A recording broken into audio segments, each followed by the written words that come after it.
E aí, já parou para pensar que um exame de sangue pode ser o começo de uma investigação de detetive? Pois é, hoje, com base no material do professor Rodrigo Nisquier, a gente vai mergulhar na arte da integração clínica.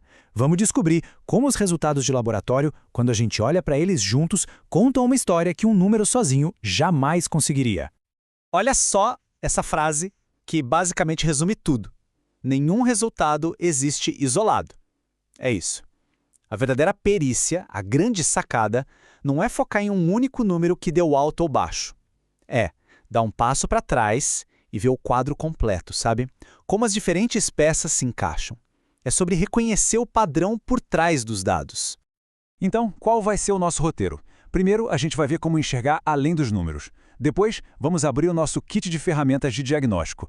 Aí, a gente aplica tudo num caso prático de anemia, entende por que o contexto importa tanto e, no final, a gente revela os passos de um mestre do diagnóstico. Vamos nessa? Beleza, começando pelo começo, a arte da interpretação integrada. É aqui que a gente vai entender que o verdadeiro poder não está num resultado isolado, mas na forma como a gente interpreta o conjunto para ter uma visão geral da situação. Pensa num diagnóstico como um quebra-cabeça. Uma peça sozinha, ela não diz quase nada, né? Mas quando você começa a juntar várias peças, a imagem completa começa a surgir. É exatamente assim que funciona. O poder real está na combinação de múltiplos resultados. Agora, na nossa segunda parte, vamos abrir o kit de ferramentas. Estes são os conceitos essenciais, a base para qualquer diagnóstico preciso e confiável. Uma abordagem muito poderosa é a regra dos 3 níveis. Funciona assim. Primeiro, a gente faz uma triagem, um screening. É um teste rápido, mais amplo, só para levantar suspeitas. Depois, a gente parte para a confirmação, com um teste bem mais específico para ter certeza do achado. E por fim, a quantificação, para medir o tamanho do problema e acompanhar como o tratamento está indo. É um verdadeiro funil de precisão. O primeiro conceito-chave é sensibilidade. Pensa nela como se fosse uma rede de pesca com a malha bem fininha. Ela foi feita para pegar tudo, não deixar nada escapar. Por isso, um teste com alta sensibilidade é excelente para descartar uma doença. Se o resultado der negativo, ufa! A gente pode ter bastante confiança de que a doença não está ali. E o par dela é a especificidade. Se a sensibilidade é uma rede, a especificidade é tipo uma chave, que só serve para uma fechadura. Ela só reage àquela doença específica que a gente está procurando. Por isso, um resultado positivo num teste de alta especificidade é um indicador muito forte para confirmar um diagnóstico. E aqui está o resumo prático de tudo. A gente usa a alta sensibilidade para descartar uma doença e alta especificidade para confirmar. Simples assim. São 2 ferramentas com objetivos diferentes, mas que se completam perfeitamente no nosso arsenal de diagnóstico.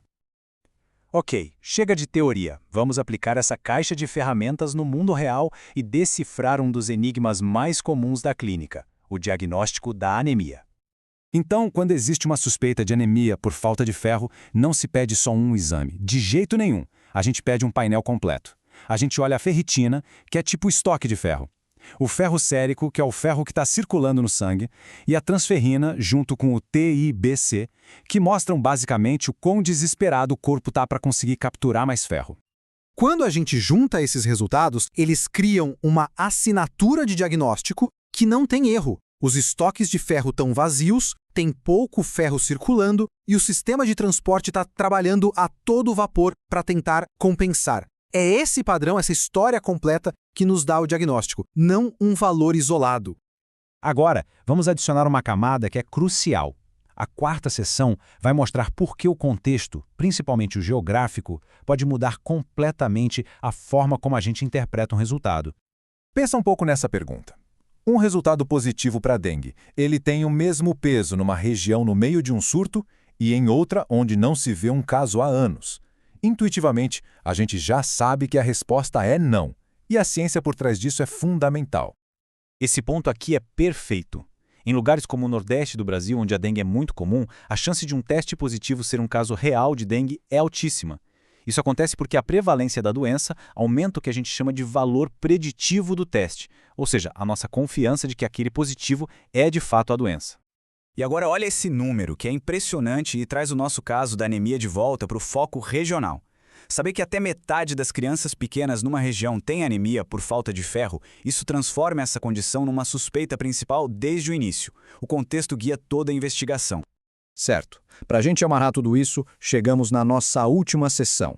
Vamos juntar todos esses conceitos num guia prático, um guia poderoso, os passos do mestre diagnóstico.